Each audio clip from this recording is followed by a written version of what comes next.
ನಮಸ್ಕಾರ ಸ್ನೇಹಿತರೆ, ಕನ್ನಡ ಕಾಮಿಕ್ ಬುಕ್ಗೆ ಸ್ವಾಗತ ಸುಸ್ವಾಗತ. ಇವತ್ತು ಥೋರ್ ಲವ್ ಆ್ಯಂಡ್ ಥಂಡರ್ ಸಿನಿಮಾದ ಟ್ರೈಲರನ್ನು frame by frame break down ಮಾಡಿ ಸಿನಿಮಾದ ಒಳಗಡೆ ಏನೆಲ್ಲ ಇರುತ್ತೆ ಅಂತಂತೇಳಿ ತಿಳ್ಕೊಳ್ಳೋಣ. ಅದಕ್ಕೂ ಮುಂಚೆ ನಮ್ಮ ಕನ್ನಡ ಕಾಮಿಕ್ ಬುಕ್ ಯೂಟ್ಯೂಬ್ ಚಾನಲನ್ನು ಸಬ್ಸ್ಕ್ರೈಬ್ ಮಾಡ್ಕೊಂಡಿಲ್ಲ ಅಂತ ಹೇಳಿದ್ರೆ ಈಗಲೇ ಸಬ್ಸ್ಕ್ರೈಬ್ ಮಾಡ್ಕೊಳ್ಳಿ ಮತ್ತು ನೋಟಿಫಿಕೇಷನ್ಗಾಗಿ ಬೆಲ್ ಐಕನ್ನ ಕ್ಲಿಕ್ ಮಾಡಿ. ಓಕೆ, ಇಲ್ಲಿ ಮೊದಲನೇದಾಗಿ ಒಂದು ದೊಡ್ಡ ಮರ ಕಾಣಿಸ್ತಾ ಇದೆ. ಆ ಮರದ ಕೆಳಗಡೆ ಥೋರ್ ಕುಟ್ಕೊಂಡು ತಪಸ್ ಮಾಡ್ತಾ ಇದ್ದಾನೆ. ಅದನ್ನು ನಾವು ಮುಂಚೆ ಬಂದಂಥ ಟೀಸರ್ನಲ್ಲೂ ಕೂಡ ನೋಡಿದ್ವಿ, ಈಗಲೂ ಕೂಡ ನೋಡ್ತಾ ಇದ್ವಿ. ಮತ್ತೆ ಇಲ್ಲಿ ಏನು ಕಾಣಿಸ್ತಾ ಇದೆ, ಈ ಜಾಗದಲ್ಲಿ 3-4 ಸೂರ್ಯಗಳು ಇರೋ ರೀತಿ ಕಾಣಿಸ್ತಾ ಇರುತ್ತೆ. ಅಂದರೆ ಈ ರೀತಿ ಒಂದೇ ಗ್ರಹದ ಮೇಲೆ 3-4 ಸೂರ್ಯಗಳ ಬೆಳಕು ಬೀಳೋದನ್ನ ನಾವು ಆಲ್ಫಾ ಸೋಲಾರ್ ಸಿಸ್ಟಮ್ ಅಂತಂತೇಳಿ ಕರಿತೀವಿ. ಅಂದರೆ ನಮಗಿಲ್ಲಿ ಗೊತ್ತಾಗ್ತಾ ಇದೆ, ಈ ಕಾಣಿಸ್ತಾ ಇರೋ ಗ್ರಹ ನಮ್ಮ ಸೋಲಾರ್ ಸಿಸ್ಟಮ್ನಲ್ಲಿ ಇಲ್ಲ, ಈ ಗ್ಯಾಲಾಕ್ಸಿನಲ್ಲೇ ಅಥವಾ ಬೇರೆ ಯಾವುದೋ ಒಂದು ಗ್ಯಾಲಾಕ್ಸಿನಲ್ಲಿ ಬೇರೊಂದು ಗ್ರಹದಲ್ಲಿ ನಡೀತಾ ಇರೋ ಕತೆ ಅಂತಂತೇಳಿ. ಮತ್ತೆ ಇದೇ ಫ್ರೇಮನ್ನು ನಾವು ಗಮನಿಸಿದ್ರೆ ಥೋರ್ ಹತ್ರ ಯಾರೋ ಇಬ್ರು ನಡ್ಕೊಂಡು ಬರ್ತಾ ಇರೋ ಥರ ಕಾಣಿಸ್ತಾ ಇದೆ. ಅದು ಮೋಸ್ಟ್ಲಿ ಗಾರ್ಡಿಯನ್ ಗ್ಯಾಲಾಕ್ಸಿ ಟೀಮ್ನ ಯಾರೋ ಇಬ್ಬರು ಮೆಂಬರ್ ಅಂತ ಅನಿಸುತ್ತೆ. ಒಂದು ಪೀಟರ್ ಕ್ವಿಲ್ ಆಗಿರ್ತಾನೆ, ಯಾಕಂತ ಹೇಳಿದ್ರೆ ಅವನೇ ಲೀಡ್ರು. ಇನ್ನೊಂದು ಯಾವುದೋ ಲೇಡಿ ಕ್ಯಾರೆಕ್ಟರ್ ಥರ ಕಾಣಿಸ್ತಾ ಇದೆ, ಅದು ಮ್ಯಾಂಟಿಸ್ ಅಥವಾ ನೆಬ್ಯುಲಾ ಆಗಿರಬಹುದು.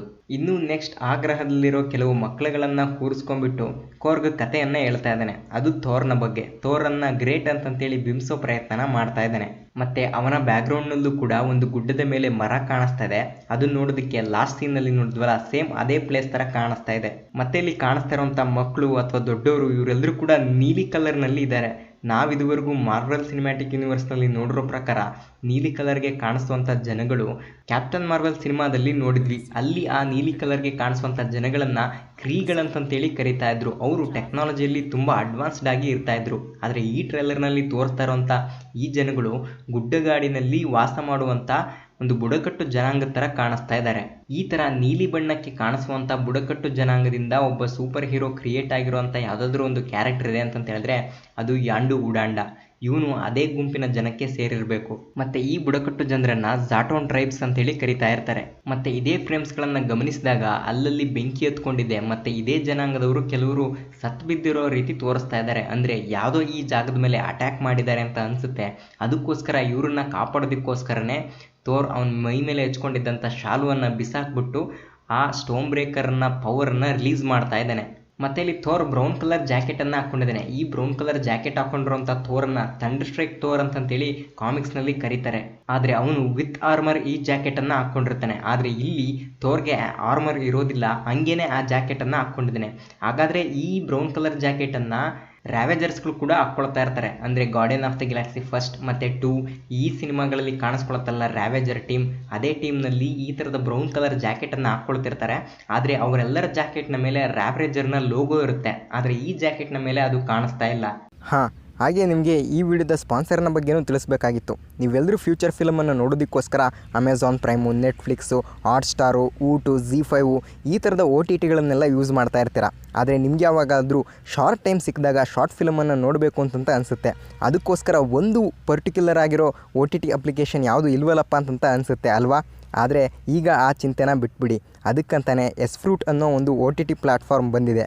ಈ ಆ್ಯಪ್ನಲ್ಲಿ ಕಾಣದ ಕಡಲಿಗೆ, ಲಿಪ್ಸ್ಟಿಕ್ ರಾಣಿ, ಬ್ಯಾಟರಾಯನ ದೊಡ್ಡಿ ಮತ್ತು ಗೊಂಬೆ, ಬೇಬಿ ಈ ಥರ ಒಳ್ಳೊಳ್ಳೆ ಶಾರ್ಟ್ ಫಿಲಮ್ಸ್ಗಳು ಇದ್ದಾವೆ. ಮತ್ತು ಅವಾರ್ಡ್ ವಿನ್ನಿಂಗ್ ಆಗಿರುವಂಥ ತುಂಬ ಒಳ್ಳೊಳ್ಳೆ ಶಾರ್ಟ್ ಫಿಲಮ್ಸ್ಗಳು ಕೂಡ ಇದೆ. ಎಕ್ಸಾಂಪಲ್ 49 ಮತ್ತು ಮಹಾಸಂಪರ್ಕ ಈ ಥರದ ಶಾರ್ಟ್ ಫಿಲಮ್ಸ್ಗಳು ಕೂಡ ಇದೆ. ಇವೆಲ್ಲವನ್ನು ನೀವು ಫ್ರೀಯಾಗಿ ನೋಡ್ಬೋದು. ಇನ್ನೂ ಯಾಕೆ ತಡ, ಡಿಸ್ಕ್ರಿಪ್ಷನಲ್ಲಿ ಆ್ಯಪ್ನ ಲಿಂಕನ್ನು ಕೊಟ್ಟಿರ್ತೀನಿ. ಈಗಲೇ ಡೌನ್ಲೋಡ್ ಮಾಡಿ ಲಾಗಿನ್ ಆಗಿ ನಿಮ್ಗೆ ಇಷ್ಟ ಬಂದ ಶಾರ್ಟ್ ಫಿಲಮನ್ನು ನೋಡಿ. ಮತ್ತು ನೆಕ್ಸ್ಟ್ ಫ್ರೇಮ್ಗಳನ್ನು ನಾವು ಗಮನಿಸ್ತಾ ಹೋದರೆ ಅಲ್ಲಿ ಥೋರ್ ಅವನ ಕಾಲರನ್ನು ಮೇಲೆತ್ಕೊಳ್ತಾ ಇದ್ದಾನೆ. ಈ ಪ್ಲೇಸು ಗಾರ್ಡಿಯನ್ ಆಫ್ ದ ಗ್ಯಾಲಾಕ್ಸಿಯ ಸ್ಪೇಸ್ ಶಿಪ್ ಇರುತ್ತೆ ನೋಡಿ, ಆ ಪ್ಲೇಸ್ನ ಒಳಗಡೆ ನಡೀತಾ ಇರೋವಂಥ ಸೀನ್ ಆಗಿರುತ್ತೆ. ಮತ್ತು ಬ್ಯಾಕ್ಗ್ರೌಂಡ್ನಲ್ಲಿ ಆ ಟೀಮ್ನಲ್ಲಿದ್ದ ಎಲ್ಲ ಮೆಂಬರ್ಗಳು ಕೂಡ ಕಾಣಿಸ್ತಾ ಇದ್ದಾರೆ. ಅದರಲ್ಲಿ ಎಕ್ಸ್ಪೆಷಲಿ ನಾವು ಗಮನಿಸಿದ್ದು ಕ್ರಾಗ್ಲಿನ್ ಕ್ಯಾರೆಕ್ಟರ್ನ ತಲೆಯ ಮೇಲೆ ಯಾಕಾಬಾಣದ ಕಂಟ್ರೋಲರ್ ಥರ ಕಾಣಿಸ್ತಾ ಇದೆ. ಅಂದರೆ ಈ ಯಾಕಾಬಾಣದ ಕಂಟ್ರೋಲರನ್ನು Guardian of the Galaxy volume 2 ಸಿನಿಮಾದಲ್ಲಿ ಯಾಂಡು ಅಪ್ಗ್ರೇಡ್ ಮಾಡ್ಕೊಂಡಿರ್ತಾನೆ. ಸೇಮ್ ಅಪ್ಗ್ರೇಡ್ ಮಾಡ್ಕೊಂಡಿರುವಂಥ ಆ ಕಂಟ್ರೋಲ್ ಥರನೇ ಇವನ ತಲೆ ಮೇಲೆ ಕೂಡ ಕಾಣಿಸ್ತಾ ಇದೆ. ಮತ್ತು ನೆಕ್ಸ್ಟ್ ನ್ಯೂ ಆಸ್ಗಾರ್ಡನ್ನು ತೋರಿಸ್ತಾ ಇದ್ದಾರೆ. ಈ ನ್ಯೂ ಆಸ್ಗಾರ್ಡನ್ನು ಟೀಸರ್ನಲ್ಲೂ ಕೂಡ ನಾವು ಗಮನಿಸಿದ್ವಿ. ಈ ಫ್ರೇಮ್ಗಳಲ್ಲಿ ನಾವು ಗಮನಿಸಬೇಕಾಗಿರೋದೇನಪ್ಪ ಅಂತಂದರೆ ಅದು ಆಸ್ಗಾರ್ಡಿಯನ್ ಸ್ಕಿಪ್. ಅಂದರೆ ಇದು ಹಾರಾಡುವಂಥ ಒಂದು ಬೋಟ್ನ ರೀತಿಯ ವಾಹನ. ಅಲ್ಲಿ ಅದು ಆಸ್ಗಾರ್ಡ್ನಿಂದ ಆಚೆ ಹೋಗ್ತಾ ಇತ್ತು. ಆದರೆ ಈ ಟ್ರೈಲರ್ನಲ್ಲಿ ಅದು ಆಸ್ಗಾರ್ಡ್ಗೆ ಎಂಟ್ರ್ ಆಗೋ ರೀತಿ ತೋರಿಸ್ತಾ ಇದ್ದಾರೆ. ಮತ್ತು ಅಲ್ಲಿ ಯಾವುದೇ ಥರದ ಗೋಟ್ಗಳನ್ನು ಬಳಸಿಲ್ಲ. ಥೋರ್ ದಿ ಡಾರ್ಕ್ ವರ್ಲ್ಡ್ ಸಿನಿಮಾಗಳಲ್ಲೂ ಕೂಡ ಈ ಆಸ್ಗಾರ್ಡಿಯನ್ ಸ್ಕಿಪ್ ಅನ್ನ ಬಳಸಿದ್ರು, ಆದ್ರೆ ಅಲ್ಲೂ ಕೂಡ ಯಾವುದೇ ತರಹದ ಗೋಟ್ಗಳನ್ನ ಬಳಸಿಲ್ಲ. ಆದ್ರೆ ಈ ಸಿನಿಮಾದಲ್ಲಿ ಅದನ್ನ ಬಳಸಿದ್ದಾರೆ. ಇವುಗಳು ಥೋರ್ನ ಮೈಥಾಲಜಿಯಲ್ಲಿ ಬರುವಂತಹ ಥೋರ್ನ ರಥಗಳನ್ನ ಎಳೆಯುವಂತಹ ಗೋಟ್ಗಳಾಗಿರ್ತವೆ. ಅದರಲ್ಲಿ ಕೊಂಬು ನೆಟ್ಟಕ್ಕೆ ಕಾಣಿಸ್ತಿದೆ ನೋಡಿ, ಅದು ಟ್ಯಾಂಗ್ರಿಷ್ನರ್ ಜಾತಿಗೆ ಸೇರಿದಂತ ಗೋಟ್ಗಳು. ಇವುಗಳನ್ನ ಮಾರ್ವಲ್ ಕಾಮಿಕ್ಸ್ ನಲ್ಲಿ ಟೀತ್ ಚಾರ್ಲರ್ ಅಂತ ಹೇಳಿ ಕರೀತಾರೆ. ಮತ್ತೆ ಕೊಂಬು ಸೊಟ್ಟಪಟ್ಟ ಹೋಗಿದೆ ನೋಡಿ, ಅದು ಟಾಂಗ್ನಜಾಸ್ಟರ್ ಜಾತಿಗೆ ಸೇರಿದಂತ ಗೋಟ್ಗಳು. ಈ ಗೋಟ್ಗಳನ್ನ ಮಾರ್ವಲ್ ಕಾಮಿಕ್ಸ್ ನಲ್ಲಿ ಟೀತ್ ಗ್ರಿಂಡರ್ ಅಂತ ಹೇಳಿ ಕರೀತಾರೆ. ಈ ಎರಡೂ ಗೋಟ್ಗಳ ವಿಶೇಷತೆ ಏನಪ್ಪಾ ಅಂತ ಹೇಳಿದ್ರೆ, ಇವುಗಳು ಥೋರ್ನ ರಥವನ್ನ ಎಳ್ಕೊಂಡು ಆಕಾಶದಲ್ಲಿ ಹಾರ್ಕೊಂಡು ಹೋಗ್ತವೆ. ಅದೇ ತರ ಈ ಸಿನಿಮಾದಲ್ಲಿ ಥೋರ್ ಹೋಗ್ತಾ ಇರುವಂತ ಬೋಟ್ಗಳನ್ನ ಆಕಾಶದಲ್ಲಿ ಇವು ಎಳ್ಕೊಂಡು ಹೋಗ್ತವೆ. ಓಕೆ, ಈಗ ಮತ್ತೆ ವಾಪಸ್ ಟ್ರೈಲರ್ನ ವಿಚಾರಕ್ಕೆ ಬರೋಣ. ಇಲ್ಲಿ ಥೋರ್ ಅವನ ಸ್ಟೋನ್ ಬ್ರೇಕರನ್ನು ಬಳಸಿ ಅವನ ಆರ್ಮರನ್ನು ಸೂಟಪ್ ಮಾಡ್ಕೊಳ್ತಾ ಇದ್ದಾನೆ. ಅಂದರೆ ಈ ಆರ್ಮರ್ ನೋಡೋದಕ್ಕೆ ಬೆಟರಾಯ್ ಬಿಲ್ನ ಆರ್ಮರ್ ಥರ ಕಾಣಿಸ್ತಾ ಇದೆ. ಈ ಬೆಟರಾಯ್ ಬಿಲ್ ಯಾರಪ್ಪ ಅಂತ ಹೇಳಿದ್ರೆ, ಇವನು ಥೋರ್ನ ಮತ್ತೊಂದು ವೇರಿಯಂಟ್. ನೋಡೋದಕ್ಕೆ ಕುದುರೆ ಥರ ಕಾಣಿಸ್ತಾನೆ, ತುಂಬ ದೊಡ್ಡ ಆಕೃತಿ, ಅಂದರೆ ಜಾಯಿಂಟ್ ಥರ ಇರ್ತಾನೆ. ಇವನ ಆರ್ಮರು ಸೇಮ್ ಇದೇ ಥರನೇ ಇರುತ್ತೆ. ಇದಕ್ಕೂ ಮುಂಚೆ ಬಂದಂಥ 2 ಸಿನಿಮಾಗಳಲ್ಲಿ ಈ ಬೆಟರಾಯ್ ಬಿಲ್ನ ಬಗ್ಗೆ ಈಸ್ಟರ್ ಎಗ್ಸ್ಗಳನ್ನು ಬಿಟ್ಕೊಟ್ಟಿದ್ರು. ಅಂದರೆ ಒಂದು ಸಿನಿಮಾದಲ್ಲಿ ಬೆಟರಾಯ್ ಬಿಲ್ನ ಸ್ಟ್ಯಾಚ್ಯೂವನ್ನು ತೋರಿಸಿದ್ರು, ಅದು ಥೋರ್ ರ್ಯಾಗ್ನರಾಕ್ ಸಿನಿಮಾದಲ್ಲಿ. ಮತ್ತೆ ಇವನು ಯೂಸ್ ಮಾಡ್ತಾ ಇದ್ದಾನೆ ನೋಡಿ ವೆಪನ್ ಸ್ಟೋನ್ ಬ್ರೇಕರ್, ಇದು ಕೂಡ ಮೇಯ್ನ್ ಆಗಿ ಬೆಟರಾಯ್ ಬಿಲ್ ಯೂಸ್ ಮಾಡುವಂಥ ವೆಪನ್ನೇ ಆಗಿರುತ್ತೆ. ಈ ಸಿನಿಮಾದಲ್ಲಿ ಥೋರ್ನ ಲೇಡಿ ವೇರಿಯಂಟ್ ಆಗಿರುವಂಥ ಮೈಟಿ ಥೋರನ್ನು ತೋರಿಸ್ತಾ ಇದ್ದಾರೆ. ಅದೇ ರೀತಿ ಬೆಟರಾಯ್ ಬಿಲ್ಲನ್ನು ತೋರಿಸಿದ್ರೆ ತುಂಬ ಚೆನ್ನಾಗಿರುತ್ತೆ. ಮತ್ತೆ ಇದೇ ಸೀನ್ನ ಬ್ಯಾಕ್ಗ್ರೌಂಡನ್ನು ಗಮನಿಸಿದಾಗ ಇದು ನಮಗೆ ಸಕಾರ್ ಪ್ಲಾನೆಟ್ನಲ್ಲಿರೋ ಜಾಗದ ಥರ ಕಾಣಿಸ್ತಾ ಇದೆ. ಆದರೆ ನನಗೆ ಡೌಟು, ಇದು ಸಕಾರ್ ಪ್ಲಾನೆಟ್ ಆಗಿರುತ್ತಾ ಅಲ್ವಾ ಅಂತಂತೇಳಿ. ಯಾಕಂದರೆ ಸಕಾರ್ ಪ್ಲಾನೆಟ್ನಲ್ಲಿ ಯಾವಾಗ್ಲೂ ಕೂಡ ಆಕಾಶದ ಮೇಲಿಂದ ಒಂದು ಹೋಲ್ಸ್ಗಳ ಮೂಲಕ ವೇಸ್ಟೇಜ್ ಬಂದು ಬೀಳ್ತಾ ಇರುತ್ತೆ. ಆದರೆ ಇಲ್ಲಿ ಆ ಥರ ಕಾಣಿಸ್ತಾ ಇಲ್ಲ. ಓಕೆ, ಈಗ ನೆಕ್ಸ್ಟ್ ಸೀನ್ಗೆ ಬರೋಣ. ನೆಕ್ಸ್ಟ್ ಸೀನ್ನಲ್ಲಿ ಥೋರ್ ವರ್ಕೌಟ್ ಮಾಡ್ತಾ ಇದ್ದಾನೆ. ಅದು ದೊಡ್ಡ ಚೈನ್ಗಳನ್ನು ಹಿಡ್ಕೊಂಡ್ಬಿಟ್ಟು, ಮತ್ತೆ ಆ ಚೈನನ್ನು ಒಂದು ದೊಡ್ಡ ಸ್ಕೆಲಿಟಾನ್ಗೆ ತುಂಬ ಸುತ್ತಾಕಿದ್ದಾರೆ. ನನ್ನ ಪ್ರಕಾರ ಈ ಸ್ಕೆಲಿಟಾನ್ ಒಬ್ಬ ಗಾಡ್ದಾಗಿರುತ್ತೆ ಅಂತ ಅನ್ನಿಸ್ತಾ ಇದೆ. ಈ ಗಾಡನ್ನು ಗೋರ್ದಿ ಗಾಡ್ ಬೂಚರ್ ಕೊಂದಾಕಿರ್ತಾನೆ. ಇಷ್ಟು ದೊಡ್ಡದ ಸ್ಕೆಲಿಟಾನ್ ಹೊಂದಿರುವಂಥ ಗಾಡ್ ಯಾರಾಗಿರ್ಬೋದು ಅಂತಂತ ನೋಡೋದಾದ್ರೆ ನನ್ನ ಪ್ರಕಾರ ಮಾಂಗಾಂಗ್ ಆಗಿರ್ಬೋದು ಅಂತ. ಇವನು ಕೂಡ ಒಬ್ಬ ಆಸ್ಗಾರ್ಡಿಯನ್ ಗಾಡ್. ಇವನು ಅಲ್ಲಿರುವಂಥ ಎಲ್ಲ ಗಾಡ್ಗಳಿಗೂ ಕೂಡ ಜಡ್ಜ್ಮೆಂಟ್ ಮಾಡ್ತಾ ಇರ್ತಾನೆ. ಇವನು ನೋಡೋದಕ್ಕೆ ತುಂಬ ದೈತ್ಯಾಕಾರದಲ್ಲಿ ಇರ್ತಾನೆ. ಹಾಗಾಗಿ ಇಲ್ಲಿ ಕಾಣಿಸ್ತಿರುವಂಥ ಸ್ಕೆಲಿಟಾನು ಈ ಗಾಡ್ದೇ ಆಗಿರಬೇಕು ಅಂತ ನನಗನ್ನಿಸ್ತಾ ಇದೆ. ಮತ್ತೆ ಈ ಸೀನಲ್ಲಿ ಥೋರ್ ಫ್ಯಾಮಿಲಿ ಪ್ಯಾಕನ್ನು 6 ಪ್ಯಾಕ್ನಾಗಿ ಕನ್ವರ್ಟ್ ಮಾಡುವಾಗ ಅವನೇನು ವರ್ಕೌಟ್ ಮಾಡ್ತಾ ಇದ್ದಾನೆ ಅದು ಬೇರೆ ಬೇರೆ ಗ್ರಹಗಳಲ್ಲಿ ಮಾಡ್ತಾ ಇರೋದು ನಮಗೆ ಕಾಣಿಸ್ತಾ ಇದೆ. ಮತ್ತೆ ಈ ಟೈಮಲ್ಲಿ ಥೋರ್ ಒಂದು ಆ್ಯಟ್ ಹಾಕ್ಕೊಂಡಿದ್ದಾನೆ. ಆ ಆ್ಯಟ್ನ ಮೇಲೆ ಥೋರ್ ಸ್ಟ್ರಾಂಗೆಸ್ಟ್ ಅವೆಂಜರ್ ಅಂತೇಳಿ ಬರೆದಿದೆ. ಅದೇ ಆ್ಯಟ್ನ ಫೋಟೋವನ್ನು ನಾವು ಸಪರೇಟಾಗಿ ನೋಡಿ ಗಮನಿಸಿದ್ರೆ ಅಲ್ಲಿ Thor, ant man, Hulk, iron man, the strongest Avengers ಅಂತೇಳಿ ಬರೆದಿರುತ್ತೆ. ಆದರೆ ಇಲ್ಲಿ ಥೋರ್ ಅನ್ನೋ ಹೆಸರನ್ನು ಬಿಟ್ಟಾಕಿ ಇನ್ನು ಮಿಕ್ಕಿದ ಸೂಪರ್ ಹೀರೋಗಳ ಹೆಸರುಗಳ ಮೇಲೆ ಸ್ಟ್ರಾಂಗೆಸ್ಟ್ ಅಂತ ಹೇಳಿ ತಿದ್ದಿ ದಿ ಅನ್ನೋ ಪದದ ಮೇಲೆ ಕಾಟಾಕಿ ಮತ್ತು ಅವೆಂಜರ್ಸ್ ಅಂತ ಇರೋ ಹೆಸರಿನಲ್ಲಿ ಲಾಸ್ಟಲ್ಲಿರೋ ಎಸ್ಸನ್ನು ಕೂಡ ಕಾಟ್ ಹೊಡೆದಿದ್ದಾರೆ. ಇನ್ನು ನೆಕ್ಸ್ಟ್ ಫ್ರೇಮ್ಗಳಲ್ಲಿ Thor Guardian of the Galaxy ship ಆಗಿರುವಂಥ ಬೆನ್ಯಾಟರ್ನ ಚೈನ್ ಹಾಕ್ಬಿಟ್ಟು ಎಳೀತಾ ಇದ್ದಾನೆ. ಅಂದರೆ ಅವನ ಬಲಪ್ರಯೋಗ ಎಷ್ಟಿದೆ ಅಂತ ಹೇಳ್ಬಿಟ್ಟು ಚೆಕ್ ಮಾಡ್ತಾ ಇದ್ದಾನೆ ಅನಿಸುತ್ತೆ. ಇನ್ನು ನೆಕ್ಸ್ಟ್ ಸೀನ್ನಲ್ಲಿ ಥೋರ್ ಯಾರ್ದೋ ಜೊತೆ ಯುದ್ಧ ಮಾಡ್ತಾ ಇದ್ದಾನೆ.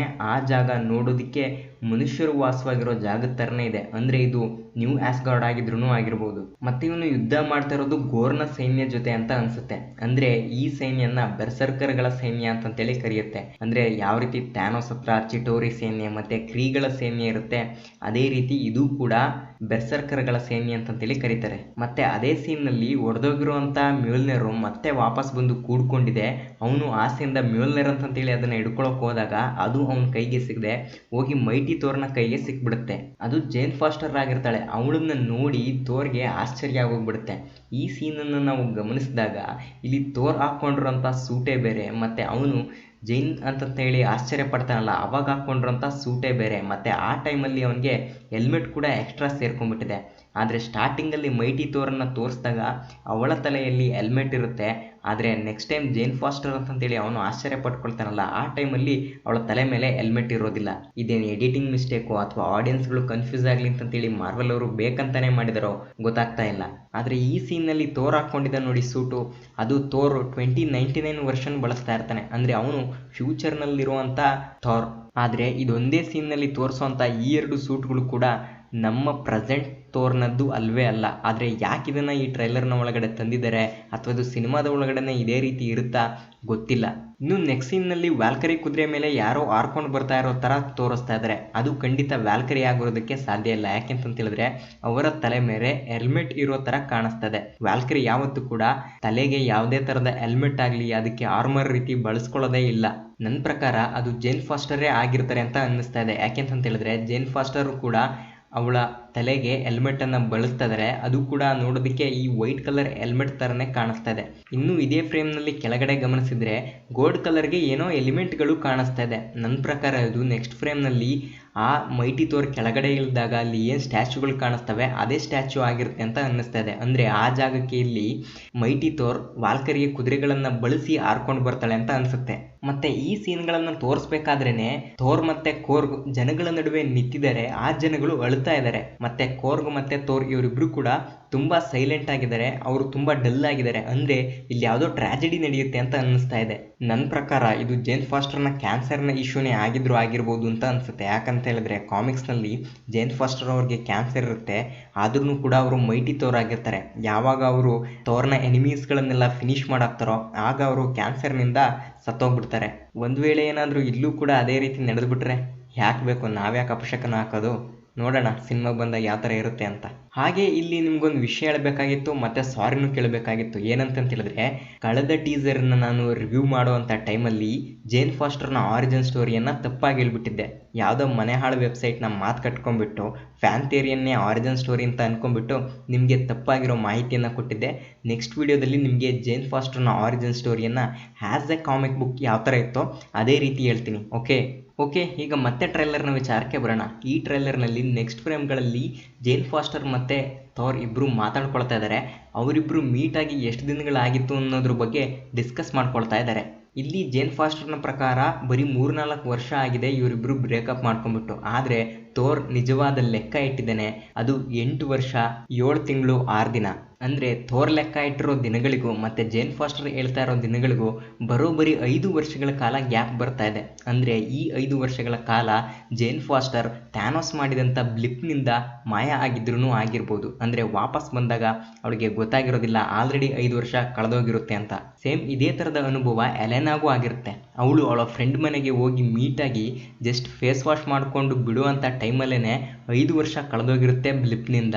ಇಲ್ಲಿ ಜೇನ್ ಫಾಸ್ಟರ್ಗೂ ಅದೇ ರೀತಿ ಆಗಿರ್ಬೋದು. ಮತ್ತೆ ಇವರಿಬ್ರು ಈಗ ಮಾತಾಡ್ಕೊಳ್ತಾರಂಥ ಪ್ಲೇಸು ಇವ್ರು ಮುಂಚೆ ಯುದ್ಧ ಮಾಡ್ತಾ ಇರ್ತಾರೆ ನೋಡಿ ನೈಟ್ ಟೈಮು, ಅದೇ ಜಾಗ ಆಗಿರುತ್ತೆ. ಯಾಕಂತ ಹೇಳಿದ್ರೆ ಬ್ಯಾಕ್ಗ್ರೌಂಡ್ನಲ್ಲಿ ನಾವು ಗಮನಿಸಿದ್ರೆ ಸೇಮ್ ಅದೇ ಥರದ ಬಿಲ್ಡಿಂಗ್ಗಳು ಕಾಣಿಸ್ತಾ ಇದೆ. ಮತ್ತೆ ಯಾರೋ ಅಲ್ಲಿಬ್ರು ಒಬ್ರಿಗೊಬ್ರು ಹೆಲ್ಪ್ ಮಾಡ್ಕೊಳ್ತಾ ಇರೋ ಥರನೂ ತೋರಿಸ್ತಾ ಇದ್ದಾರೆ. ಇನ್ನು ನೆಕ್ಸ್ಟ್ ಸೀನ್ನಲ್ಲಿ ಝೆಯುಸ್ನ ಪ್ಲಾನೆಟನ್ನು ತೋರಿಸ್ತಾ ಇದ್ದಾರೆ. ಗ್ರೀಕ್ನ ಮೈಥಾಲಜಿ ಪ್ರಕಾರ ಝೆಯುಸ್ನ ಪ್ಲಾನೆಟ್ ಜುಪಿಟರ್ ಆಗಿರುತ್ತೆ. ಆದರೆ ಮಾರ್ವೆಲ್ ಕಾಮಿಕ್ಸ್ನ ಪ್ರಕಾರ ಅದನ್ನು ಒಲಂಪಿಯಾ ಅಂತೇಳಿ ಮಾಡಿದ್ದಾರೆ. ಇದೊಂದು ಪ್ಯಾಕೆಟ್ ಡೈಮೆನ್ಷನಲ್ ಆಗಿರೋ ಪ್ಲಾನೆಟು. ಅಂದರೆ ಯಾವ ಥರ ಆಸ್ಗಾಡ್ ಇರುತ್ತೋ, ಯಾವ ಥರ ನೋವೇರ್ ಗ್ರಹ ಇರುತ್ತೋ ಸೇಮ್ ಅದೇ ಥರ ಈ ಗ್ರಹ ಇರುತ್ತೆ. ಅಂದರೆ ಇದೊಂದು ಗೋಳಾಕಾರದಲ್ಲಿ ಇರೋದಿಲ್ಲ, ಬದಲಾಗಿ ಬೇರೆ ಆಕೃತಿಯಲ್ಲೇ ಇರುತ್ತೆ. ಈ ಟ್ರೈಲರ್ನಲ್ಲಿ ತೋರಿಸಿರೋ ಪ್ರಕಾರ ಇದು ಒಂದು ತೇಲಾಡ್ತಿರೋ ವಿವಿಧ ಕಟ್ಟಡಗಳಿಂದ ಸೇರ್ಕೊಂಡಿರುವಂಥ ಒಂದು ಬ್ಯೂಟಿಫುಲ್ ಆಗಿರೋ ಪ್ಲೇಸು. ಮತ್ತು ಈ ಒಲಂಪಿಯಾ ಗ್ರಹದ ಇಶ್ಯೂ ಇದಕ್ಕೂ ಮುಂಚೆ ಇಟರ್ನಲ್ಸ್ ಸಿನಿಮಾದಲ್ಲಿ ಬಂದಿತ್ತು. ಈ ಒಲಂಪಿಯಾದ ಶ್ರೇಷ್ಠ ಯೋಧೆಯಾಗಿ ಟ್ಯಾನಾ ಇರ್ತಾಳೆ. ಮೇ ಬಿ ಈ ಸಿನಿಮಾದಲ್ಲೂ ಕೂಡ ಇಟರ್ನಲ್ಸ್ಗಳಿಗೆ ಸಂಬಂಧಪಟ್ಟಂಗೆ ಕೆಲವೊಂದಿಷ್ಟು ರೆಫರೆನ್ಸ್ಗಳು ಅಥವಾ ಈಸ್ಟರ್ ಎಗ್ಸ್ಗಳು ಬಂದರೂ ಬರ್ಬೋದು. ಮತ್ತು ಇದೇ ಸೀನ್ನಲ್ಲಿ ಒಂದು ಲೈಟ್ನಿಂಗ್ ಈ ಪ್ಲೇಸ್ಗೆ ಎಂಟ್ರಿ ಕೊಡ್ತಾ ಇರೋ ಥರ ತೋರಿಸ್ತಾ ಇದ್ದಾರೆ. ಅದು ಮೋಸ್ಟ್ಲಿ ಥಾರ್ ಮತ್ತು ಈ ವ್ಯಾಲ್ಕರಿ ಮತ್ತು ಈ ಜೇನ್ ಫಾಸ್ಟರ್ ಇವರೆಲ್ಲರೂ ಸೇರ್ಕೊಂಡ್ಬಿಟ್ಟು ಬೈಫ್ರಾಸ್ಟ್ನ ಮೂಲಕ ಈ ಗ್ರಹಕ್ಕೆ ಎಂಟ್ರಿ ಕೊಡ್ತಾ ಇರೋಂಥ ಸೀನ್ ಆಗಿರ್ಬೋದು. ಯಾಕಂದರೆ ನೆಕ್ಸ್ಟ್ ಕಾಣಿಸೋವಂಥ ಈ ಸೀನ್ನಲ್ಲಿ ಥೋರ್ ಆ ಸ್ಟಾರ್ಮ್ ಬ್ರೇಕರ್ನ ಆ ಬೋಟ್ನ ಒಳಗಡೆ ಇಡ್ತಾ ಇದ್ದಾನೆ. ಮತ್ತು ಅವನು ಇಟ್ಟಿರೋಂಥ ಆ ಜಾಗದಲ್ಲೇ ಆ ಬೈಫ್ರಾಸ್ಟ್ನಲ್ಲಿ ಕ್ರಿಯೇಟ್ ಆಗುವಂಥ ರೈನ್ಬೋ ಬ್ರಿಡ್ಜ್ನ ರೀತಿಯಲ್ಲಿ ಎನರ್ಜಿ ಪಾಸ್ ಆಗ್ತಾ ಇದೆ. ಏನಿದು ಬೈಫ್ರಾಸ್ಟ್ ಅಂತ ಕೇಳೋದಾದರೆ ಅದು ಬೇರೊಂದು ಗ್ರಹಕ್ಕೆ ಟೆಲಿಪೋರ್ಟೇಷನ್ ಆಗೋಕ್ಕೆ ಬಳಸುವಂಥ ಒಂದು ಟೆಕ್ನಾಲಜಿ. ಇದು ಆಸ್ಗಾರ್ಡ್ನಲ್ಲಿ ಇರುತ್ತೆ. ಮುಂಚೆ ಇದನ್ನು ಆ್ಯಮ್ಡಲ್ ಮಾಡ್ತಾ ಇರ್ತಾನೆ ಅವನ ಕತ್ತಿಯ ಮೂಲಕ. ಆದರೆ ಯಾವಾಗ ಇವನಿಗೆ ಸ್ಟೋಮ್ ಬ್ರೇಕರ್ ಸಿಗುತ್ತೋ ಆಗ ಆ ಸ್ಟೋಮ್ ಬ್ರೇಕಲ್ಲೂ ಕೂಡ ಈ ಬೈಫ್ರಾಸ್ಟನ್ನು ಕ್ರಿಯೇಟ್ ಮಾಡುವಂಥ ಶಕ್ತಿ ಇರುತ್ತೆ. ಈ ಕಾರಣದಿಂದಾಗಿಯೇ ಇನ್ಫಿನಿಟಿ ವಾರ್ ಸಿನಿಮಾದಲ್ಲಿ ಥೋರ್ ನೆಡ್ವಿಲ್ಲರ್ ಗ್ರಹದಿಂದ ಡೈರೆಕ್ಟ್ ಆಗಿ ವಕಾಂಡಾಗೆ ಟೆಲಿಪೋರ್ಟ್ ಆಗಿರ್ತಾನೆ. ಮತ್ತು ಇದೇ ಒಲಂಪಿಯಾ ಲೊಕೇಶನ್ನಲ್ಲಿ ವ್ಯಾಲ್ಕರಿ ಕೇಳ್ತಾ ಇದ್ದಾಳೆ ಥೋರ್ಗೆ, ನಿನಗೆ ಮತ್ತೆ ಜೇನ್ ಫಾಸ್ಟರ್ನ ಮೇಲೆ ಲವ್ ಇಂಟ್ರೆಸ್ಟು ಕ್ರಿಯೇಟ್ ಆಗ್ತಾ ಇದೆಯಾ ಅಂತೇಳಿ. ಇದಕ್ಕೆ ನಮ್ಮ ಅಣ್ಣ ಥೋರ್ ಕೊಟ್ಟ ರಿಯಾಕ್ಷನ್ನು ಈ ಥರ ಇತ್ತು. ಮತ್ತೆ ಫೀಲಿಂಗ್ ಶುರು ಆಗ್ತಿದ್ಯಾ? ಸುಮ್ಮನೆರು. ಹಿಂಗಂದ್ರೆ ಏನು ಗುರು, ನಿಜವಾಗ್ಲೂ ನಮಗಂತೂ ಅರ್ಥ ಆಗಿಲ್ಲ. ಬಟ್ ಆದರೆ ಈ ಸೀನ್ನಲ್ಲಿ ನಾವು ಗಮನ ಇಟ್ಟು ನೋಡಿದಾಗ ವ್ಯಾಲ್ಕರಿ ಒಂದು ಹೊಸ ಸೂಟ್ನಲ್ಲಿ ಕಾಣಿಸ್ಕೊಳ್ತಾ ಇದ್ದಾರೆ. ಆ ಸೂಟು ಬ್ಲ್ಯಾಕ್ ಮತ್ತು ಗ್ರೇ ಕಲರಲ್ಲಿ ಇರುತ್ತೆ. ಇದಕ್ಕೂ ಮುಂಚೆ ನಾವು ವ್ಯಾಲ್ಕರಿಯನ್ನು 2 ಥರದ ಸೂಟ್ನಲ್ಲಿ ನೋಡಿದ್ವಿ. ಒಂದು ಕಂಪ್ಲೀಟಾಗಿ ಬ್ಲ್ಯಾಕ್ ಕಲರ್ ಸೂಟಲ್ಲಿ, ಇನ್ನೊಂದು ಗ್ರೇ ಕಲರ್ ಸೂಟ್ನಲ್ಲಿ. ಆದರೆ ಈ ಥರ 2 ಕಲರ್ನ ಹೊಂದಿರುವಂಥ ಸೂಟ್ನಲ್ಲಿ ಯಾವತ್ತೂ ಕೂಡ ವ್ಯಾಲ್ಕರಿ ಕಾಣಿಸ್ಕೊಂಡಿರಲಿಲ್ಲ. ಇದೇ ಫಸ್ಟು. ಕಾಮಿಕ್ಸ್ನಲ್ಲಿ ಕಾಣಿಸ್ಕೊಂಡಿದ್ರು, ಅದು ವ್ಯಾಲ್ಕರಿ ಅನ್ನೋ ಕಾಮಿಕ್ ಪುಸ್ತಕದಲ್ಲೇ. ಆದರೆ ಮಜಾ ಏನಪ್ಪ ಅಂತ ಹೇಳಿದ್ರೆ, ಆ ಕಾಮಿಕ್ ಪುಸ್ತಕದಲ್ಲಿ ವ್ಯಾಲ್ಕರಿ ಆಗಿದ್ದು ಜೇನ್ ಫಾಸ್ಟರ್ ಅವರು. ಆದರೆ ಈ ಸಿನಿಮಾದಲ್ಲಿ ಅದನ್ನು ಯಾವ ರೀತಿ ತೋರಿಸ್ತಾರೆ ಅಂತೇಳಿ ಗೊತ್ತಿಲ್ಲ, ಕಾದು ನೋಡಬೇಕು. ಇನ್ನು next Gorr the God Butcher entry. ಅದಕ್ಕೂ ಮುಂಚೆ ಇಲ್ಲಿ ಒಂದು ಲೊಕೇಶನನ್ನು ತೋರಿಸ್ತಾ ಇದ್ದಾರೆ. ಇದು ಸ್ಪೇಸ್ನ ಒಂದು ಡಾರ್ಕ್ ಪ್ಲೇಸ್ನ ಒಳಗಡೆ ಇದೆ. ಮತ್ತು ಅಲ್ಲಿ ತೇಲಾಡ್ತಿರೋ ಒಂದು ಕಲ್ಲು ಬಂಡೆ ಆಕಾರದಂತಹ ಒಂದು ಜಾಗ. ಆ ಜಾಗದ ನಡುವೆ ಯಾವುದೋ ಒಂದು ಆಬ್ಜೆಕ್ಟ್ ಕಾಣಿಸ್ತಾ ಇದೆ. ನೋಡೋದಕ್ಕೆ ಈ ರೋಡ್ ಸೈಡಲ್ಲಿ ಈ ಪೆಟ್ಟಿಗೆ ಡಬ್ಬದ ಅಂಗಡಿ ಹಾಕೊಂಡಿರ್ತಾರೆ ನೋಡು, ಹಂಗೆ ಕಾಣಿಸ್ತಾ ಇದೆ. ಅಂದರೆ ಅದು ಯಾವುದೋ ಒಂದು ಸ್ಪೇಸ್ ವೆಹಿಕಲ್ ಆಗಿರಬೇಕು, ಅಥವಾ ಒಂದು ಐರನ್ ಕೇಜ್ ಆಗಿರಬೇಕು, ಒಂದು ಪಂಜರ ಆಗಿರಬೇಕು. ಈ ಥೋರ್ ರ್ಯಾಗ್ನರಾಕ್ ಸಿನಿಮಾದಲ್ಲಿ ಸೆರ್ಟರ್ ಈ ಥೋರ್ನ ಕೂಡ ಹಾಕಿರ್ತಾ ನೋಡಿ, ಆ ಥರ ಯಾವ್ದಾದ್ರು ಒಂದು ಬೋನ್ ಆಗಿದ್ರೂ ಆಗಿರಬೇಕು. ಮತ್ತೆ ನೆಕ್ಸ್ಟ್ ಫ್ರೇಮ್ಗಳನ್ನು ಗಮನಿಸಿದ್ರೆ ಅಲ್ಲಿ ಗೋರ್ ದಿ ಗಾಡ್ ಬೂಚರ್ ಒಂದು ಖಡ್ಗಕ್ಕೆ ಕೈ ಹಾಕ್ತಾ ಇದ್ದಾನೆ. ಮತ್ತೆ ಬ್ಯಾಕ್ಗ್ರೌಂಡ್ನಲ್ಲಿ ಒಂದು ಸಮುದ್ರ ಕಾಣಿಸ್ತಾ ಇದೆ. ನನ್ನ ಅನಿಸಿಕೆ ಪ್ರಕಾರ ಈ ಲೊಕೇಶನ್ ನ್ಯೂ ಆಸ್ಗಾರ್ಡ್ದು ಆಗಿರುತ್ತೆ. ಅದೇ ಓಡಿನ್ ಸಾಯುವಂಥ ಜಾಗ ಎಲ್ಲ ಆ ಹ್ಯಾಮರ್ನ ಮುರಿದಾಕ್ತಾಳೆ ನೋಡಿ, ಸೇಮ್ ಅದೇ ಥರದ ಜಾಗ ಆಗಿದ್ರೂ ಆಗಿರಬಹುದು. ಇನ್ನು ನೆಕ್ಸ್ಟು ಅಲ್ಲಿ ಕಾಣಿಸ್ತಾ ಇರೋಂಥ ಖಡ್ಗ, ಆ ಖಡ್ಗ ಗೋರ್ ದಿ ಗಾಡ್ ಬೂಚರ್ದು ಅಲ್ವೇ ಅಲ್ಲ. ಅದ್ರ ಹೆಸರು ಆಲ್ ಬ್ಲ್ಯಾಕ್ ದಿ ನೆಕ್ರೋಸಾರ್ಡ್ ಅಂತ ಹೇಳಿ. ಅದು ಮುಂಚೆ ನಲ್ ಹತ್ರ ಇರುತ್ತೆ, ಆಮೇಲೆ ಅದು ಇವನ್ ಕೈಗೆ ಸಿಕ್ಕಿರುತ್ತೆ. ಅದೇ ರೀತಿ ನಲ್ ಹತ್ರ ಕ್ಲೆಂಟರ್ ಅನ್ನೋ ಸಿಂಬಿಯೋಟ್ ಕೂಡ ಇರುತ್ತೆ, ಅದು ಕೂಡ ಈಗ ಇವನ್ ಕೈಗೇನೆ ಸಿಕ್ಬಿಟ್ಟಿದೆ. ಅದನ್ನು ನಾವು ನೆಕ್ಸ್ಟ್ ಫ್ರೇಮ್ಗಳಲ್ಲಿ ಗಮನಿಸ್ಬೋದು. ಮತ್ತು ಈ ಟ್ರೈಲರ್ನಲ್ಲಿ ಇವನನ್ನ ಬರೀ ಬ್ಲ್ಯಾಕ್ ಆ್ಯಂಡ್ ವೈಟ್ ಕಲರ್ನಲ್ಲೇ ತೋರಿಸಿದ್ದಾರೆ. ಅದಕ್ಕೆ ಕಾರಣ ಏನಪ್ಪ ಅಂತ ಹೇಳಿದ್ರೆ, ಈ ಆಲ್ ಬ್ಲ್ಯಾಕ್ ದಿ ನೆಕ್ರೋಸಾರ್ಡ್ ಅನ್ನೋ ಖಡ್ಗ ಮತ್ತು ಈ ಸಿಂಬಿಯೋಟ್ ಇವೆರಡೂ ಕೂಡ ನಲ್ ಹತ್ರ ಇದ್ದ ಕಾರಣದಿಂದ, ಆ ನಲ್ ಒಬ್ಬ ಗಾಡ್ ಆಫ್ ದಿ ಡಾರ್ಕ್ನೆಸ್. ಆ ಕಾರಣದಿಂದಾಗಿ ಬರೀ ಡಾರ್ಕ್ ಶೇಡ್ನಲ್ಲೇ ಇವನನ್ನು ತೋರಿಸೋಣ ಅನ್ನೋ ಒಂದು ಉದ್ದೇಶಕ್ಕೋಸ್ಕರ ಈ ಥರ ತೋರಿಸಿದ್ರು ತೋರಿಸಿರ್ಬೋದು. ಮತ್ತು ಗೋರ್ ದಿ ಗಾಡ್ ಬೂಚರ್ ಮತ್ತು ಅವನ ಆರಿಜಿನ್ ಸ್ಟೋರಿ ಬಗ್ಗೆ ಹೇಳೋದಕ್ಕೆ ತುಂಬಾ ವಿಷಯ ಇದೆ. ಅದನ್ನು ನಾನು ನಿಮಗೆ ಇನ್ನೊಂದು ವಿಡಿಯೋದಲ್ಲಿ ತಿಳಿಸ್ಕೊಡ್ತೀನಿ. ಆದರೆ ಅವನ ಉದ್ದೇಶ ಏನಪ್ಪ ಅಂತ ಹೇಳಿದ್ರೆ, ದೇವರುಗಳು ಬರೀ ಸ್ವಾರ್ಥಿಗಳು, ಅವ್ರ ಬಗ್ಗೆನೇ ಮಾತ್ರ ಯೋಚನೆ ಮಾಡ್ತಾರೆ, ಬೇರೆಯವ್ರ ಬಗ್ಗೆ ಯೋಚನೆ ಮಾಡೋದಿಲ್ಲ ಅಂತಂತೇಳಿ. ಇದಕ್ಕೆ ಕಾರಣ ಏನಪ್ಪ ಅಂತ ಹೇಳಿದ್ರೆ, ಅವನ ಪ್ಲ್ಯಾನೆಟ್ಟು ತುಂಬಾ ಹಸಿವು ಬಡತನದಿಂದ ಇರುತ್ತೆ. ಆಗ ಅಲ್ಲಿನ ಜನಗಳೆಲ್ಲ ದೇವ್ರನ್ನ ಪ್ರಾರ್ಥನೆ ಮಾಡ್ತಾ ಇರ್ತಾರೆ. ಆದ್ರೂ ಕೂಡ ದೇವರುಗಳು ಇವರಿಗೆ ಯಾರಿಗೂ ಸಹ ಬಂದು ಹೆಲ್ಪ್ ಮಾಡೋದಿಲ್ಲ. ಈ ಕಾರಣದಿಂದಾಗಿ ಅವನ ಫ್ಯಾಮಿಲಿಯನ್ನು ಅವನು ಕಳ್ಕೊಂಡಿರ್ತಾನೆ. ಹಾಗಾಗಿ ಅವನು ದೇವ್ರುಗಳ ಮೇಲೆ ನಂಬಿಕೆಯನ್ನು ಕಳ್ಕೊಳ್ತಾನೆ, ದೇವರೇ ಇಲ್ಲ ಅಂತ ಅಂದ್ಕೊಂಡಿರ್ತಾನೆ. ಆದರೆ ದೇವ್ರುಗಳು ಯಾವಾಗ ಇದ್ದಾರೆ ಅಂತ ಗೊತ್ತಾಗುತ್ತೋ, ಇದ್ರೂ ಕೂಡ ನಮಗೆ ಸಹಾಯ ಮಾಡೋದಕ್ಕೆ ಬರೋದಿಲ್ಲ. ಹಾಗಾಗಿ ಇನ್ನು ಮುಂದೆ ಈ ದೇವರುಗಳನ್ನು ಬಿಡಬಾರ್ದು, ಒಬ್ಬೊಬ್ಬರನ್ನೇ ಹುಡುಕಿ ಕೊಲ್ಲಬೇಕು ಅಂತಂತೇಳಿ ಡಿಸೈಡ್ ಮಾಡಿ ಅವತ್ತಿಂದ ದೇವರುಗಳನ್ನೆಲ್ಲ ಹುಡುಕಿ ಕೊಲ್ಲೋದಕ್ಕೆ ರೆಡಿಯಾಗಿರ್ತಾನೆ. ಆ ಕಾರಣದಿಂದಾಗಿಯೇ ಈ ಸಿನಿಮಾದಲ್ಲಿ ಎಲ್ಲ ಗಾಡ್ಸ್ಗಳನ್ನು ಕೂಡ ನಾನೀಗ ಕೊಲ್ತಾ ಬರ್ತಿದ್ದೀನಿ. ಅದೇ ರೀತಿ ಈಗ ಥೋರ್ನ ಮೇಲೂ ಕೂಡ ಅಟ್ಯಾಕ್ ಮಾಡೋದಕ್ಕೆ ಬಂದಿದ್ದಾನೆ. ಇವನು ಗಾಡ್ಸ್ಗಳನ್ನು ಸಾಯಿಸ್ತಾ ಇದ್ದ ಅನ್ನೋದಕ್ಕೆ ರೆಫರೆನ್ಸನ್ನು ಕೊಡೋದಕ್ಕೋಸ್ಕರ ಫಲಾಗರ್ ದಿ ಬೆಹೆಮೋತ್ ಅನ್ನೋ ಒಬ್ಬ ಗಾಡನ್ನು ಕೂಡ ಸಾಯಿಸಿರೋದನ್ನ ಇಲ್ಲಿ ತೋರಿಸಿದ್ದಾರೆ. ಇಲ್ಲಿ ವಿಶೇಷ ಏನಪ್ಪ ಅಂತ ಹೇಳಿದ್ರೆ, ಕಾಮಿಕ್ ಬುಕ್ನಲ್ಲಿ ಯಾವ ರೀತಿ ಆರ್ಟ್ ಇತ್ತೋ ಸೇಮ್ ಅದೇ ಥರನೇ ಈ ಸಿನಿಮಾದಲ್ಲೂ ಕೂಡ ಕ್ರಿಯೇಟ್ ಮಾಡಿದ್ದಾರೆ. ಇವರ ಸತ್ತೋಗಿರೋ ದುಃಖದಿಂದ ಈ ಥರ ಫೀಲಿಂಗ್ ಮಾಡ್ಕೊಳ್ತಾ ಇದ್ದಾರೆ ನಮ್ಮ ಥೋರ್. ಮತ್ತು ಈ ಥರ ಗಾಡ್ಸ್ಗಳೆಲ್ಲ ಸಾಯ್ತಾರೆ ಅಂತಂತೇಳಿ ಗೋರ್ ಹೇಳುವಾಗ ಅವನನ್ನ ತೋರಿಸ್ತಾರೆ. ಅವನು ಮಾತ್ರ ಬ್ಲ್ಯಾಕ್ ಆ್ಯಂಡ್ ವೈಟ್ ಆಗಿ ಇರ್ತಾನೆ, ಆದರೆ ಅವನ ಬ್ಯಾಕ್ಗ್ರೌಂಡ್ನಲ್ಲಿ ಕಲರ್ಫುಲ್ ಆಗೇ ಕಾಣಿಸ್ತಾ ಇದೆ. ಈ ಲೊಕೇಶನ್ ಯಾವುದು ಅಂತಂತ ನಾವೇನಾದರೂ ಪ್ರೆಡಿಕ್ಟ್ ಮಾಡೋದಕ್ಕೆ ಟ್ರೈ ಮಾಡಿದ್ರೆ, ಅದು ಒಂದು ನ್ಯೂ ಆಸ್ಗಾರ್ಡ್ ಆಗಿರುತ್ತೆ ಅಥವಾ ಒಲಿಂಪಿಯಾ ಆಗಿದ್ರೂ ಆಗಿರ್ಬೋದು. ಇನ್ನು ನೆಕ್ಸ್ಟ್ ಸೀನ್ನಲ್ಲಿ ಥೋರ್ ಮತ್ತು ಮೈಟಿ ಥೋರ್ ಇವರೆಲ್ಲರೂ ಆಸ್ಗಾರ್ಡಿಯನ್ಸ್ ಗಿಫ್ಟ್ನ ಮೂಲಕ ಈ ಒಲಿಂಪಿಯಾಗೆ ಎಂಟ್ರಿ ಕೊಡ್ತಾ ಇರೋ ರೀತಿ ತೋರಿಸ್ತಾ ಇದ್ದಾರೆ. ಆದರೆ ಅವ್ರು ಎಂಟ್ರಿ ಕೊಡ್ತಾ ಇರೋವಂಥ ಜಾಗ ಒಂದು ಸರ್ಕಲ್ ಆಗಿರುತ್ತೆ. ಈ ವಿಷಯ ನೀವು ನೆನಪಲ್ಲಿ ಇಟ್ಕೊಂಡಿರಿ, ಇದ್ರ ಬಗ್ಗೆ ನಾನು ಆಮೇಲೆ ಡಿಸ್ಕಸ್ ಮಾಡ್ತೀನಿ. ಇಲ್ಲಿ ಥೋರ್ ಜೇನ್ ಫಾಸ್ಟರ್ಗೆ ಹೇಳ್ತಾ ಇದ್ದಾನೆ, ನೀನು ಮಾಡಿದ ಕೆಲಸದಿಂದ ನನಗೆ ತುಂಬ ಖುಷಿ ಆಯಿತು ಅಂತಂತೇಳಿ. ಅದಾದ ನಂತರ ಮೈಟಿ ಥೋರ್ ಅಲ್ಲಿರುವಂಥ ಸೈನಿಕರ ಜೊತೆ ಹೋರಾಡ್ತಾ ಇರೋ ರೀತಿ ತೋರಿಸ್ತಾ ಇದ್ದಾರೆ. ಮತ್ತು ಈ ಸೈನಿಕರನ್ನು ಸರಿಯಾಗಿ ಗಮನಿಸಿದರೆ ಅವ್ರು ಹಾಕ್ಕೊಂಡಿರೋಂಥ ಕಾಸ್ಟ್ಯೂಮು ಸೇಮ್ ವೈಕಿಂಗ್ಸ್ಗಳಿಗೆ ಹೋಲಿಕೆ ಆಗ್ತಾ ಇದೆ. ಮೈಟಿ ಥೋರ್ ಅವಳ ಹ್ಯಾಮರನ್ನು ಬೀಸಿ ಅವರಿಗೆ ಹೊಡೆದಾಗ ಆ ಹ್ಯಾಮರ್ನಲ್ಲಿದ್ದಂಥ ಸಣ್ಣ ಸಣ್ಣ ಪಾರ್ಟ್ಸ್ಗಳೆಲ್ಲ ಅವರಿಗೆ ಹೊಡೆದ್ಬಿಟ್ಟು ಮತ್ತೆ ವಾಪಸ್ ಬಂದು ಕೂಡ್ಕೊಳ್ಳೋ ರೀತಿ ತೋರಿಸ್ತಾ ಇದ್ದಾರೆ. ಅಂದರೆ ಇಲ್ಲಿ ನಡೆಯುವಂಥ ಆ್ಯಕ್ಷನು ತುಂಬ ಅದ್ಭುತವಾಗಿದೆ ಅಂತಂತ ಅನ್ನಿಸ್ತಾ ಇದೆ. ಮತ್ತು ಇದೇ ಆ್ಯಕ್ಷನ್ನ ಒಳಗಡೆ ನಾವು ಥೋರನ್ನು ಕೂಡ ಗಮನಿಸ್ಬೋದು. ಆಗ ಅವನು ಹಾಕ್ಕೊಂಡಿರೋಂಥ ಆ ಬಟ್ಟೆಯ ಶೈಲಿ ಬೇರೆ ರೀತಿ ಇದೆ. ಅಂದರೆ ಝೆಯೂಸ್ ಅವನ ಬಟ್ಟೆಯನ್ನು ಕಳಚಿ ಅವನಿಗೆ ಮರ್ಯಾದೆ ತೆಗಿತಾ ನೋಡಿ. ಅದಕ್ಕೂ ಮುಂಚೆ ಥೋರ್ ಒಂದು ರೀತಿ ಬಟ್ಟೆ ಹಾಕ್ಕೊಂಡಿರ್ತಾನೆ, ಆದರೆ ಈ ಸೀನಲ್ಲಿ ಅವನು ಹಾಕ್ಕೊಂಡಿರುವಂಥ ಬಟ್ಟೆನೇ ಬೇರೆ ರೀತಿ ಇದೆ. ಸೇಮ್ ಡ್ರೆಸ್ಸೇ, ಆದರೆ ಉದುರೋದ್ಮೇಲೆ ಅವನದನ್ನು ಮತ್ತೆ ತೆಗೆದು ಹೆಂಗೆ ಬೇಕಂಗೆ ಸುತ್ಕೊಂಡಿದ್ದಾನೆ ಅಂತ ಅನ್ನಿಸ್ತಾ ಇದೆ. ಅಂದರೆ ಈ ಫೈಟು ಅವನು ಯಾವಾಗ ಝೆಯೂಸ್ ಥೋರ್ನ ಮರ್ಯಾದೆಯನ್ನು ಕಳಿತಾನೆ, ಅವನ ಬಟ್ಟೆಯನ್ನು ಕಳಚಾಕ್ಬಿಟ್ಟು. ಅದಾದ ನಂತರ ಮೈಟಿ ಥೋರ್ಗೆ ಹೆಲ್ಪ್ ಮಾಡಿಬಿಟ್ಟು ಈ ಫೈಟಿಂಗನ್ನು ನಡೆಸ್ತಾ ಇದ್ದಾರೆ ಅಂತ ಅನ್ನಿಸ್ತಾ ಇದೆ. ಅದಕ್ಕೆ ನಮ್ಮ ಮೈಟಿ ಥೋರ್ನ ಈ ಥರ ಹೊಗಳ್ತಾ ಇರ್ಬೋದು. ಮತ್ತು ಒಲಿಂಪಿಯಾದಲ್ಲಿ ಈ ಫೈಟೆಲ್ಲ ಏನು ನಡೆಯುತ್ತಲ್ಲ ಅದು ಒಂದು ಸ್ಟೇಡಿಯಂನ ಜಾಗದ ಥರ ಕಾಣಿಸ್ತಾ ಇದೆ. ಮತ್ತು ಇದೇ ಥರದ ಸ್ಟೇಡಿಯಂನ ಜಾಗಕ್ಕೆ ಇಲ್ಲಿ ಆಸ್ಗಾರ್ಡಿಯನ್ಸ್ಗೆ ವಿತ್ ಆ ಗೋಟ್ಗಳ ಸಮೇತ ಆ ಗ್ಲಾಸನ್ನು ಹೊಡ್ಕೊಂಡ್ಬಿಟ್ಟು ಎಂಟ್ರಿ ಕೊಡ್ತಾ ಇರೋ ರೀತಿನೂ ತೋರಿಸ್ತಾ ಇದ್ದಾರೆ. ನಾನು ಮುಂಚೆನೇ ಹೇಳಿದ್ದೆ, ಈ ವಿಷಯನ ನೀವು ಗಮನಿಸಿರಬೇಕು. ಈ ಆಸ್ಗಾರ್ಡಿಯನ್ ಸ್ಕಿಫು ಅಲ್ಲಿ ಒಂದು ಸರ್ಕಲ್ ಹತ್ರ ಎಂಟ್ರಿ ಕೊಡ್ತಾ ಇರೋ ರೀತಿ ತೋರಿಸ್ತಾ ಇದ್ದಾರೆ ಅಂತ. ಮತ್ತು ಈ ಎರಡು ಲೊಕೇಶನ್ಗಳು ಕೂಡ ಬೇರೆ ಬೇರೆ ಆಗಿರೋ ಕಾರಣದಿಂದಾಗಿ ಇಲ್ಲಿ ಥೋರ್ ಮತ್ತು ಅವನ ಟೀಮ್ ಎರಡೆರಡು ಸಾರಿ ಈ ಒಲಿಂಪಿಯಾ ಪ್ಲಾನೆಟ್ಗೆ ಎಂಟ್ರಿ ಕೊಡುತ್ತೆ ಅಂತ ಅನ್ನಿಸ್ತಿದೆ. ಮತ್ತು ಇಲ್ಲಿ ಜೇನ್ ಫಾಸ್ಟರ್ ಹೇಳ್ತಾ ಇದ್ದಾಳೆ, ಇವನೇ ನನ್ನ ಮೊದಲನೇ ಬೇಟೆ ಅಂತಂತ. ಅಂದರೆ ಇದು ಗೋರ್ ದಿ ಗಾಡ್ ಬುಚರ್ ಬಗ್ಗೆನೇ ಆಗಿರ್ಬೋದು. ಯಾಕಂತ ಹೇಳಿದ್ರೆ ಅವಳು ಮೈಟಿ ಥೋರ್ ಆದ ನಂತರ ಫೇಸ್ ಮಾಡ್ತಿರೋಂಥ ಮೊದಲನೇ ಆ್ಯಂಟಾಗನಿಸ್ಟ್ ಆಗಿರೋ ಕಾರಣದಿಂದಾಗಿ ಇವನೇ ನನ್ನ ಮೊದಲನೇ ಬೇಟೆ ಅಂತ ಹೇಳ್ತಿರ್ಬೋದು. ಅಲ್ಲ ಜೇನ್, ಇಷ್ಟೊಂದು ಸೀರಿಯಸ್ ಆಗಿರೋ ವಿಷಯನ ಮಾತಾಡ್ತಿರುವಾಗ ನಮ್ಮ ಅಣ್ಣನಿಗಿನ್ನೂ ಲವ್ ಮೂಡೇ ಇಳಿದಿಲ್ಲ. ಇವನೇ ನನ್ನ ಮೊದಲನೇ ಬೇಟೆ. ಮೊದಲನೇ ಬೇಟೆ ಮತ್ತು ಪ್ರೀತಿ ಯಾವತ್ತೂ ಮರಿಬಾರ್ದು. ಓಕೆ, ನೆಕ್ಸ್ಟ್ ಸೀನ್ಗೆ ಹೋಗೋಣ. ನೆಕ್ಸ್ಟ್ ಸೀನ್ನಲ್ಲಿ ಗೋರ್ ನೆಕ್ರೋಸಾರ್ಡನ್ನು ನೆಲಕ್ಕೆ ಚುಚ್ತಾ ಇದ್ದಾನೆ. ಮತ್ತು ಅವನು ಯಾವ ನೆಲಕ್ಕೆ ಚುಚ್ತಾ ಇದ್ದಾನೋ ಅದೇ ಗ್ರಹದ ಸುತ್ತ ಲೈಟ್ನಿಂಗು ಪಾಸ್ ಆಗ್ತಾ ಇದೆ. ಇದಕ್ಕೆ ಕಾರಣ ಅವನು ನೆಕ್ರೋಸಾರ್ಡನ್ನು ನೆಲಕ್ಕೆ ಚುಚ್ತಾ ಇರೋದು ಅಲ್ಲ ಅಂತ ಅನಿಸುತ್ತೆ. ಯಾಕೆಂತ ಹೇಳಿದ್ರೆ ಅದೇ ಗ್ರಹದಲ್ಲಿ ಥೋರ್ ಮತ್ತು ವ್ಯಾಲ್ಕರಿ ಜೊತೆ ಅವನು ಫೈಟ್ ಮಾಡ್ತಾ ಇರ್ತಾನೆ.